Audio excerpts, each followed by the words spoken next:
তাহাজ্জুদের সময় বিশ্বনবী উঠে মায়েশারে বললেন, আয়েশা ও আমার কলিজার টুকরা হুমায়রা। মায়েশাকে আদর করে বিশ্বনবী হুমায়রা বলতেন। হুমায়রা মানি যেই মহিলা রেগে গেলে, খুশি হয়ে গেলে, রাগের চোটে, খুশির চোটে দুইটা গাল আনার ফলের মতো টকটকে লাল হয়ে যায়। কোন সুবহানাল্লাহ। মায়েশা রেগে গেলে গালগুলো লাল হয়ে যেত, গাল দুইটা টকটকে লাল আকার ধারণ করত। বিশ্বনবী তাকে হুমায়রা বলতেন, হুমায়রা মদিনাতে কেউ জেগে নাই, চলো না আমরা দৌড় দৌড় খেলি।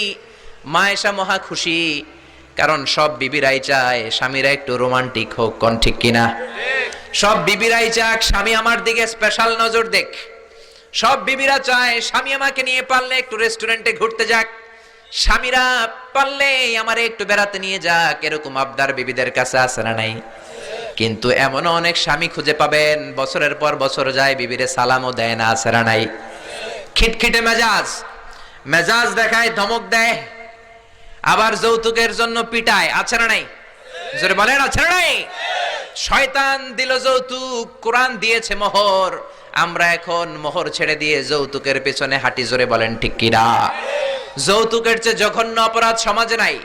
কুকুরের গোশত খাওয়া যত গুনাহ, যৌতুক তার চেয়েও বেশি গুনাহ। ঠিক কিনা? কুকুরের গোশত খেলে একটা গুনাহ হয়, হারাম খাওয়ার গুনাহ হয়, কিন্তু যৌতুক খেলে দুইটা গুনাহ হয়। এক হলো হারাম খাওয়ার গুনাহ, দুই হচ্ছে শ্বশুর বাড়ির উপরে জুলুম করার গুনাহ। জোরে বলেন ঠিক কিনা?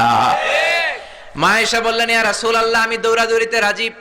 বিশ্বনবী বললেন, লেটস স্টার্ট দ্য কম্পিটিশন, চলো কম্পিটিশন শুরু করি। ওই যে মদিনার মসজিদের পাশে বড় একটা পিলার দেখা যায়, ওই পিলারের মধ্যে কে যে আগে ধরতে পারে রে আয়েশা, চলো আমরা দৌড় দেই।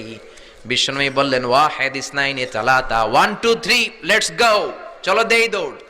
বিশ্বনবী অপেক্ষাকৃত মোটা ছিলেন, মায়েশা চিকন ছিলেন। মায়েশা দৌড় দিলেন, বিশ্বনবীকে পেছনে ফেলে ওই পিলার ধরে মায়েশা ফার্স্ট হয়ে গেলেন। কোন সুবহানাল্লাহ।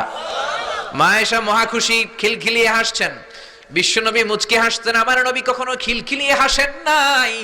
আমার নবী সব সময় মুচকি হাসতেন। মুচকি হাসলে বিশ্বনবীর ঠোঁটও দেখা যেত, হালকা একটু দাঁতও দেখা যেত। পরে আল্লাহু আকবার।